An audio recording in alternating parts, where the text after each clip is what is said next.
Il n'y a pas de questions dans le Q&A. Je ne sais pas s'il y en a dans ton chat, Marjorie, que je n'aurai pas. Il n'y en a pas. Ok. Donc, le classeur Arcane. Donc, on vous rappelle le lien entre les logiciels. On était dans Arcane sur la partie paramétrage. On a généré l'export pour pouvoir utiliser Aramis. Et on est donc dans la deuxième phase d'Arcane, qui est la phase, les phases comptables du classeur Arcane, qu'on va vous présenter maintenant. Donc, une fois que vous avez effectué votre paramétrage, vous pouvez aller dans le menu « Générer le classeur ». Et en cliquant sur « Générer », ça vous permet d'ouvrir le classeur Arcane, qui permettra de compléter toutes vos données analytiques, de comptabilité analytique. Donc, quand vous ouvrez votre classeur, c'est l'onglet « Ident » qui s'ouvre par défaut en premier. C'est celui qui reprend les paramètres de votre identification et qui vous permet aussi de naviguer entre les différentes phases du classeur, même s'il y a plusieurs options pour naviguer entre les différentes phases. Et donc, dans la partie haute, vous avez les informations sur votre établissement et ce que vous avez renseigné également comme activité présente. Donc, chacune MCO, SSR, HAD, Psy est nommée, vous avez oui, non. Et puis, les ENC que vous avez mentionnés avec un oui ou non sur MCO, SSR et HAD. Et enfin, sur la partie basse, donc c'est les différentes phases de réalisation du classeur qui correspondent aux différents onglets qu'on voit en bas d'image. On va rentrer plus en détail. Donc, quand on est dans cet outil, on a en partie haute un bandeau avec différentes icônes. Au début, on a le menu déroulant, donc c'est celui qui permet d'indiquer l'onglet dans lequel on est et qui permet également de se déplacer d'un onglet à l'autre à partir du menu déroulant. On peut également le faire avec la partie basse où on a les onglets comme sur un classeur Excel. À côté de ce menu déroulant pour les onglets, on a le zoom pour, comme son nom l'indique, gérer la dimension de l'affichage de la fenêtre. On a ensuite un icône qui est très utile et indispensable, c'est celui qui permet de figer les volets de la feuille courante. Donc, comme vous pouvez le pratiquer sur du Excel. On a ensuite la feuille avec la croix rouge qui permet de supprimer les données de la feuille courante, donc ça efface tout. On a ensuite la feuille avec une flèche verte qui permet d'importer des montants sous forme de fichier TXT. Alors ça peut être également un fichier CSV séparateur point virgule. Donc là, on va venir importer des données uniquement dans l'onglet qui est actif. On a ensuite un icône qui montre du Excel avec une flèche bleue. Ça permet d'importer des données depuis un classeur Arcane. Alors, il faut savoir qu'on réimporte les données d'un classeur qu'on a exporté dans un premier temps. Donc, il y a un icône d'export du classeur. Quand on est dans Arcane, on est dans quelque chose qui ressemble à du Excel, mais qui n'en est pas. C'est du Spreadsheet Gear. Ça ressemble, mais ce n'est pas la même chose. Et on peut exporter le classeur pour l'avoir réellement dans du Excel, le compléter dans Excel. Mais quand on exporte en Excel, la version qu'on a est une version qui est détachée complètement du logiciel. Donc, il faut la réimporter parce que sinon, vos données ne sont pas dans Arcane. Donc, c'est ce bouton avec le X d'Excel et la flèche bleue qui permet de réimporter vos données à partir d'un classeur Excel que vous auriez complété. On a ensuite l'icône 2CB qui est grisée sauf quand on est dans l'onglet 2CB et qui permet d'importer les données de Crédit Bail de l'année N-1, donc à partir des données, de votre classeur N-1, qui permet de pré-remplir cet onglet. Le suivant, c'est IMO, donc c'est celui qui correspond à l'onglet IMO et qui n'est actif que dans celui-là. Et pareil, qui permet d'importer les données d'IMO brut et de dotation antérieure à partir des données M-1. On a après deux icônes qui correspondent au compte financier pour ceux qui choisiraient l'option d'importer leurs données du compte financier. Elles permettent, pour la première avec la flèche, d'importer les données, pour la deuxième avec la croix, de les supprimer. Donc en partie basse, on a tous les onglets, et on va re-rentrer en détail dans la diapositive suivante. Et gardez en mémoire que sur chacun des onglets, vous avez un sigle avec enfin, en violet, avec une flèche vers le bas et une flèche vers la droite. C'est ce qui indique les lignes et colonnes qui portent les numéros enfin, de référence de ligne et de référence de colonne qui servent pour les fichiers d'import. Donc là où vous allez retrouver ce qu'on met en ligne et ce qu'on met en colonne pour chacun des onglets pour faire le fichier d'import.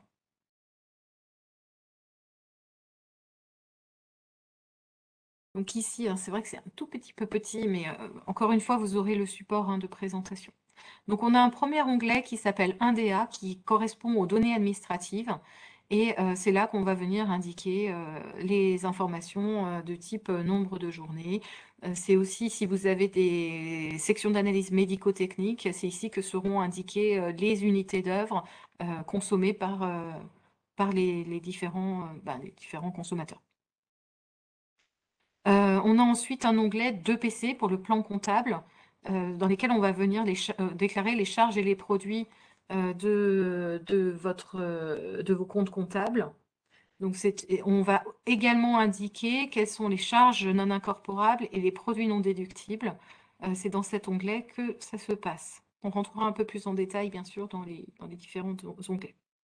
Ensuite, on a un onglet de Ono. Alors, pour les monochamps HAD, vous ne serez jamais concerné par cet onglet-là. Pour ceux qui sont multichamps et qui auraient du SSR ou du MCO, potentiellement, vous êtes concernés. Ce sont les honoraires hors exploitation qui sont déclarés dans cet onglet-là. Ensuite, on a une phase de retraitement du crédit bail qui s'appelle 2CB, qui a pour objectif de venir scinder votre redevance de crédit bail qui est dans vos comptes comptables entre la partie amortissement du bien et la partie frais financiers pour transformer votre crédit bail comme si vous aviez acheté et fait un emprunt. C'est le principe des IFRS qui est appliqué ici. Ensuite, on a notre onglet 3SA, donc c'est celui qui vient ventiler les charges incorporables et les produits déductibles par SA et par compte, qui est donc la comptabilité analytique à proprement parler, en tout cas la première grosse étape analytique. On a un onglet ETPR qui a pour viser de saisir les ETP rémunérés, donc équivalent temps plein rémunéré, sur chacune des SA. Pour l'HAD, s'ajoute également dans cette étape la saisie des ETP des personnels mis à disposition pour l'HAD. On a ensuite la phase 4 produits qui a pour objectif de venir répartir les produits admis en atténuation qui ont été déclarés pour chacune des SA dans l'onglet 3 SA, de venir dire sur quel poste de charge ces charges viennent se mettre en atténuation. Notre phase 5 qui est pour la déduction des charges des fonctions logistiques consommées hors activité principale de soins. Ensuite, la phase 6, c'est celle où on vient indiquer les montants qui sont suivis au séjour dans Aramis. Et nos phases 7, 7 champs, 7 logs, qui ont pour objectif de venir indiquer les clés ou UO de ventilation de nos logistiques médicales, logistique générale et structure. Enfin, on a notre onglet IMO, c'est la répartition de l'actif brut immobilisé, et l'onglet contrôle, qui retrace les différents éléments qui éventuellement ne seraient pas corrects dans les onglets. Donc, on va rentrer un petit peu plus dans chacune des phases. Donc déjà, en complément, quelque chose qu'on retrouve sur tous les onglets, on a des codes couleurs en fait, qui se retrouvent dans les différents onglets. Donc on a des cellules qui sont en beige, en beige clair. C'est là où vous pouvez saisir des données. On a des cellules qui sont en gris. Celles-là sont interdites à la saisie. Elles sont verrouillées, donc vous ne pourrez rien mettre dessus. Quand vous êtes dans l'onglet 3SA, si sur une section d'analyse, un compte n'est pas autorisé, la case sera en grise. Vous avez des cellules qui sont oranges, c'est celles qui sont en affectation obligatoire et automatique, que vous allez retrouver notamment en 2PC ou en 3SA. Vous avez également des cellules qui sont en jaune, et ce jaune indique un solde. Donc ça veut dire que quand on vous demande de répartir des charges sur toutes les SA consommatrices, si potentiellement il y a un petit reliquat qu'on n'est pas capable d'affecter aux SA consommatrices, et ça doit rester un petit reliquat, on vous indique quelle est la section d'analyse dans laquelle on préconise de l'imputer. On a pour chacun des onglets une possibilité d'import, donc c'est l'icône là avec la feuille Et la flèche verte, elle est présente sur tous les onglets et elle vous permet d'importer les données sous forme de fichiers plats. Voilà, donc vous pouvez, quand vous utilisez ce bouton, soit importer des données qui viennent compléter les données qui sont déjà saisies, soit supprimer les données qui ont été pré-saisies et remplacer par les données que vous importez. À chaque fois que vous allez importer un fichier, il y aura une boîte de dialogue qui va, enfin une boîte qui va s'ouvrir et vous demander de faire ce choix-là. Vous retrouvez tous les formats d'import dans le guide utilisateur Arcane. Il est disponible sur la page de l'ENCHAD 2021. Il est également disponible dans le logiciel, dans le menu Aide, manuel d'utilisation. Et il est d'ailleurs aussi disponible là où vous téléchargez le logiciel Arcane.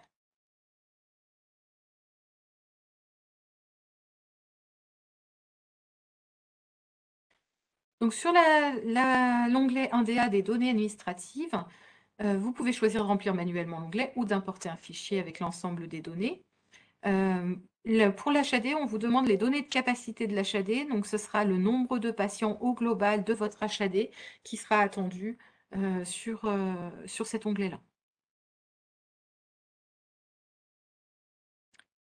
On a également des informations qui sont relatives aux intervenants HAD. Donc on va vous demander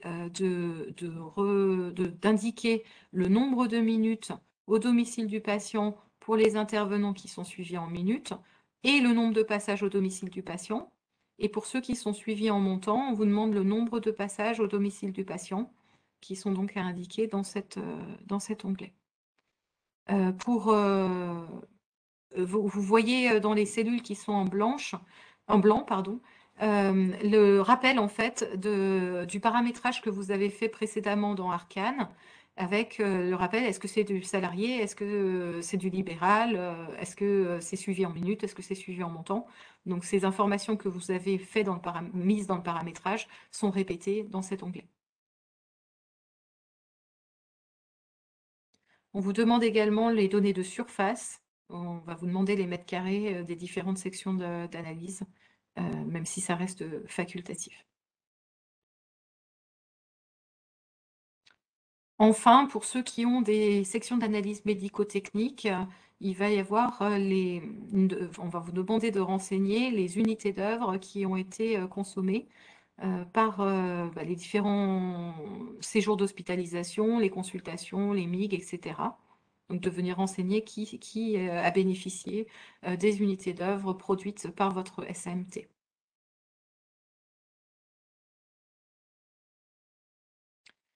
On passe ensuite à l'onglet de PC, donc le plan comptable. Il est à renseigner à partir de votre balance, donc soit manuellement, soit par import. Et pour chaque compte, on vous demande d'indiquer s'il est retenu ou non dans le périmètre de l'ENC, c'est-à-dire est-ce que ce sont des charges incorporables, des produits admis en atténuation des charges, ou est-ce que ce sont des charges non incorporables ou des produits non déductibles. Vous voyez qu'il y a des cases orange, ça veut dire qu'il y a certains produits qui s'affectent automatiquement en non déductibles, et notamment les produits de l'activité hospitalière. Par définition, ils sont exclus du périmètre des produits admis en atténuation. Donc, certains comptes sont automatiquement incorporables ou admis en atténuation, certains comptes sont automatiquement non déductibles pour les produits. Et puis, il y en a certains qui ont plusieurs possibilités d'affectation, et c'est là que vous devez effectivement les renseigner. Les phases complémentaires au plan comptable, c'est donc le retraitement du plan comptable avec les charges de crédit bail dont je vous ai parlé précédemment. Donc, on vient distinguer les intérêts de la partie amortissement correspondant à la redevance que vous avez pour l'année. Et puis, on intègre les éléments hors comptabilité d'exploitation avec les honoraires des péages pour les ex-DGDAF, donc pas pour le champ HAD. Et pour les ex-OQN, c'est les honoraires des praticiens libéraux et intervenants libéraux. Et éventuellement, pour les ex-OQN, pour la partie MCO, les charges médicales qui seraient hors exploitation. Pour aller de l'onglet 2 PC vers l'onglet 3 SA, on a pour chacun des comptes comptables que vous voyez sous la case violette, des comptes de regroupement en 3SA qui se trouvent dans la colonne de gauche, puisque on a déjà des regroupements qui sont faits en 3SA, et notamment sur les charges de personnel. On regroupe en fait, par exemple, les personnels extérieurs. Tous les comptes correspondant à des comptes de personnel extérieur sont regroupés dans la catégorie de personnel qui correspondante, et on ne retrouvera qu'un seul compte là où il pouvait y en avoir plusieurs en 2PC. Donc c'est dans cette... Et puis on a l'exemple, bien sûr, des comptes d'achat et des comptes de variation de stock qui viennent s'additionner en 3SA pour faire la consommation de l'année. Donc les comptes 602 et 603 correspondants qui se groupent en 3SA. Donc c'est dans l'onglet de PC, vous retrouvez ça dans la colonne compte de regroupement onglet 3SA qui vous indique ce que vous allez retrouver en 3SA et ce qui se somme. En 3SA, donc l'objectif, c'est de déterminer la consommation de ressources de chaque section. Donc, on a la ventilation des comptes de charges et de produits avec le rappel des charges incorporables et des produits admis en atténuation des charges qui vient de 2PC. Et on a les différentes sections que vous avez paramétrées précédemment, ainsi que celles qui se paramètrent automatiquement, qui sont ouvertes, et le travail à réaliser, c'est d'affecter la totalité des charges incorporables et des produits admis en atténuation sur les différentes SA consommatrices. Donc la colonne écart doit être à 0 pour la totalité des comptes à l'issue du travail réalisé sur cet onglet 3SA. Sur l'onglet ETPR, l'objectif, c'est de déterminer la consommation d'équivalent temps plein rémunéré de chaque section. Vous avez une répartition par catégorie de personnel. Vous avez un rappel des charges qui ont été imputées en 3SA et un calcul du coût moyen du personnel qui vous permet de regarder la cohérence de ce que vous avez saisi entre les charges en 3SA, les ETPR en onglet ETPR. Le ratio, effectivement, doit être cohérent. Là où il y a des ETP, il doit y avoir des charges. Là où il y a des charges, il doit y avoir des ETP. Et le ratio doit être cohérent. À noter pour ceux qui faisaient l'ENC précédemment, l'ajout du poste de charge de sage-femme qui est nouveau pour l'ENC 2021 et qui est donc réparti entre sage-femme et sage-femme interne et étudiant, qui sera à déclarer ici, de la même façon qu'en 3SA, on avait les charges de sage-femme. Pour aller de l'onglet 3SA à l'onglet 4 produits, on a un regroupement des comptes de 3SA vers des postes de charge. Vous avez donc le compte qui est sous la case violette, ce sont les comptes de 3SA, et sur la partie gauche, vous avez les postes de charge dans lesquels s'affectent les différents comptes. Vous voyez la colonne SA HAD, c'est celle qui va concerner vos sections HAD dans leur ensemble, donc intervenant plus toutes les fonctions support d'HAD. Donc ce sera ce poste de charge qui sera utilisé. Et puis sur la droite, vous avez le poste de charge qui correspondra en LM-LGG structure, et puis le hors ENC éventuel. Voilà, donc c'est ici que vous retrouvez l'information qui vous permet de faire le lien entre 3SA et 4 produits. Ça peut aussi vous aider si vous vous interrogez entre deux comptes, si vous voyez que c'est le même poste de charge à l'issue de la phase 3 pour aller en phase 4, ça veut dire que ça sera sans conséquence que vous le mettiez dans l'un ou dans l'autre. Voilà, donc dans l'onglet 4 produits, on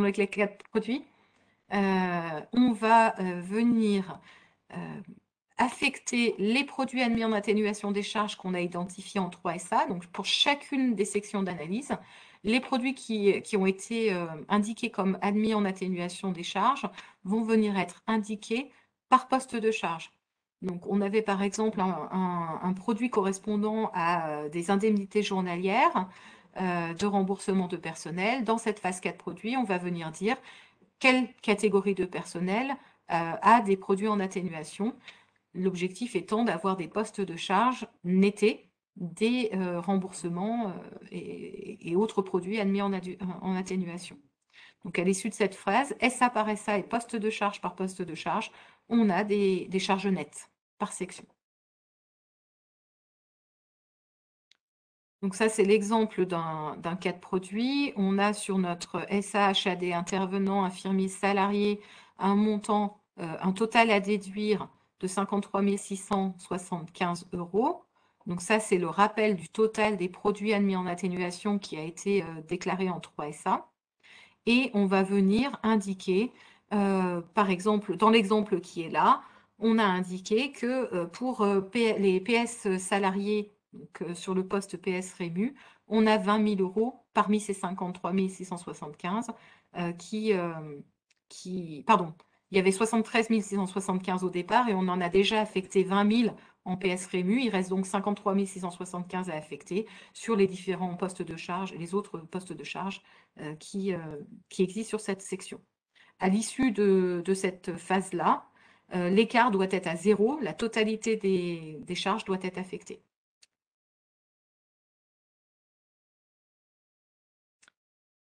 On passe ensuite à la phase 5C Inde. Alors, très souvent, les établissements qui sont monochamps HAD ne sont pas concernés par cette phase-là, parce qu'ils ont rarement d'activités subsidiaires, ils n'ont pas de redevance de praticien pour les établissements ex-OQN.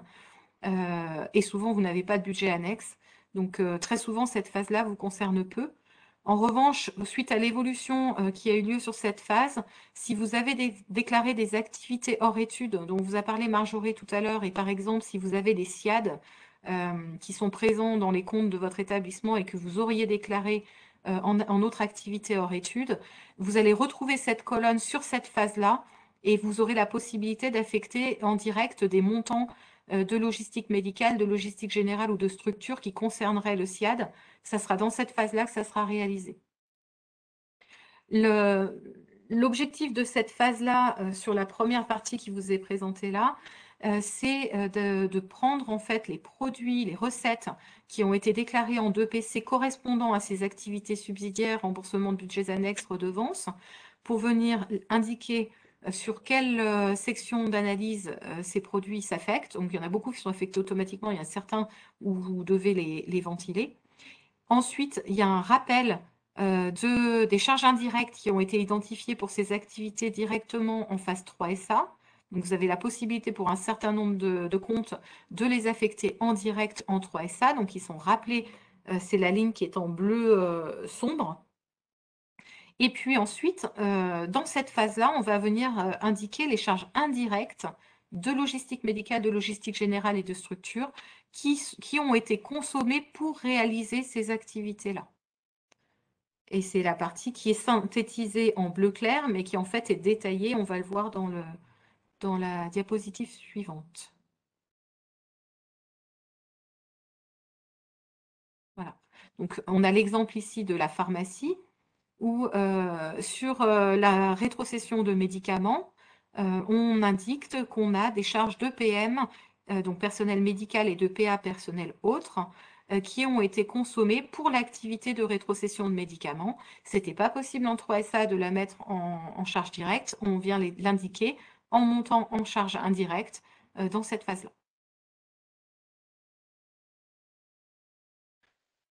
On passe ensuite à la phase 6, donc c'est la phase des charges directement affectées au séjour. C'est celle qui correspond à vos suivis au séjour dans Aramis. Donc ça a pour objectif de déduire les charges qui sont déjà suivies au séjour pour identifier les charges nettes résiduelles par section et par poste de charge. Donc Aramis vous permet de faire l'export des données suivies au séjour et de venir les importer dans cet onglet 6CD. Donc, vous avez la possibilité de le renseigner de façon semi-automatique. L'objectif, c'est de ne pas compter en double les charges qui sont déjà affectées en direct au séjour via Aramis. Donc, de calculer les charges résiduelles, celles qui ne sont pas suivies au séjour et qu'on va être obligé de ventiler sur les différents séjours avec des clés de répartition. Donc, en HAD, la clé de répartition, c'est la journée. Dans l'exemple, on a nos produits sanguins labiles. Notre poste de charge netté en phase 4 était de 100 €. On a suivi au séjour dans Aramis 90 €. on aura en poste de charge net résiduel en phase 6, 10 euros. Ces 10 euros, c'est ceux qui seront ventilés sur l'ensemble des séjours au prorata des journées. Alors que les 90 euros, c'est ceux qui sont ciblés sur les séjours grâce à votre recueil Aramis. Donc notre phase 6, elle se présente comme dans l'exemple ici. On a nos spécialités pharmaceutiques non facturables en sus.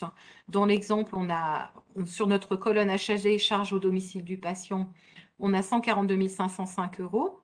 Dans Aramis, on a des charges directes hors traceur pour 77 127 euros. On a des charges directes de traceur pour 64 945 euros. Il nous reste donc des charges nettes résiduelles de 433 euros qui seront ventilées sur l'ensemble des séjours au prorata des journées. Voilà, et pour chaque poste de charge, ce calcul de fait, on voit la ligne du dessous avec les facturables en sus qui sont suivis à 100%. Donc nos 40 868 euros, des charges nettes résiduelles, zéro. Tout est affecté au séjour en direct. Donc ensuite, c'est notre phase 7, donc qui est scindée entre 7 champs et 7 logs. Donc notre première étape en 7 champs, c'est de ventiler les fonctions logistiques entre les champs d'activité. Cette répartition s'effectue grâce au recueil des clés de ventilation. Donc pour HAD, c'est simple. Vous avez une colonne unique pour HAD. Si vous avez des SAMT, les clés relatives à vos SAMT seront dans une colonne dédiée. Si vous n'avez pas de SAMT, vos clés pour HAD seront toutes dans la colonne orange. Si vous êtes multichamp, eh bien, vous aurez aussi des clés à renseigner pour le MCO, pour le SSR, pour la PSI, pour les MIG, selon la complexité de vos activités. Ensuite, la phase 7 log, c'est celle qui permet de ventiler les dépenses de LM HAD uniquement. Et dans la méthodologie HAD, en fait, la phase 7 log, elle a une seule colonne également. Donc, ce que vous mettez en 7 champs dans la colonne HAD, c'est la même chose que vous allez retrouver en 7 log pour l'HAD. Si vous avez des SAMT, en revanche, en 7 champs, vous aurez une colonne et en 7 log, vous en aurez plusieurs. Donc, on va voir des exemples. Voilà, donc la phase 7 champs, c'est celle où vous retrouvez les différents regroupements de sections qui correspondent également aux champs. Votre colonne HAD, c'est la colonne orange. Si vous êtes monochamp HAD et que vous n'avez pas d'activité autre, tout sera à ce niveau-là. Donc pour chacune des SA, vous avez un rappel des charges qui ont été renseignées jusqu'à l'onglet 4 produits. Et puis ensuite, vous allez renseigner les clés de ventilation qui correspondent aux différents consommateurs. Dans la colonne nature de clé, vous avez une clé qui est pré-renseignée. Vous avez la possibilité de la modifier si elle n'est pas pertinente pour vous. Vous devrez quand même justifier auprès du superviseur que la clé de remplacement est pertinente. Mais vous avez la possibilité de modifier le libellé pour en utiliser une autre dès lors qu'elle est appropriée.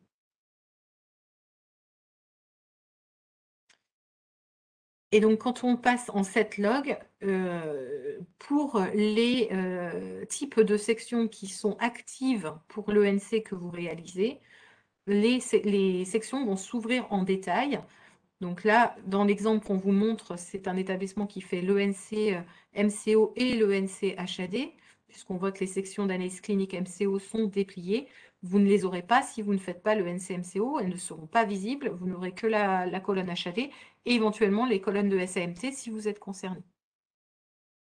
On vous demandera de détailler par SA les clés de DLM et puis l'hôtel hospitalier également ou l'hébergement temporaire non médicalisé qui ne concerne pas l'HAD, mais si vous faites une autre ENC en même temps, ce qui est le cas du CH de Niort, vous aurez potentiellement cette section également à renseigner.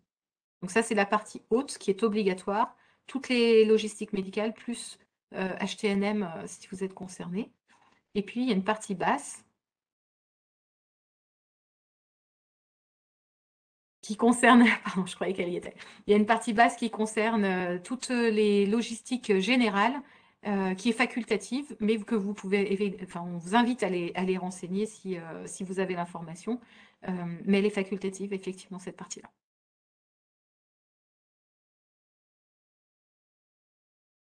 Ensuite, on a l'onglet contrôle.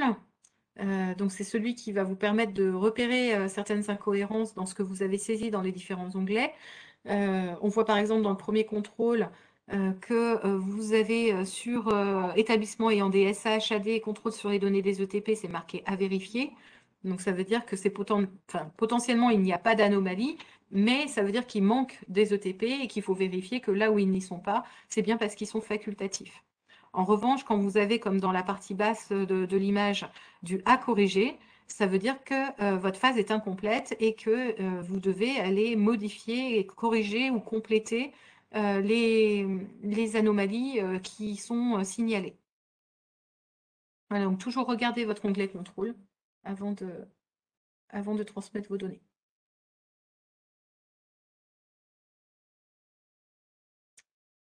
Est-ce que vous avez des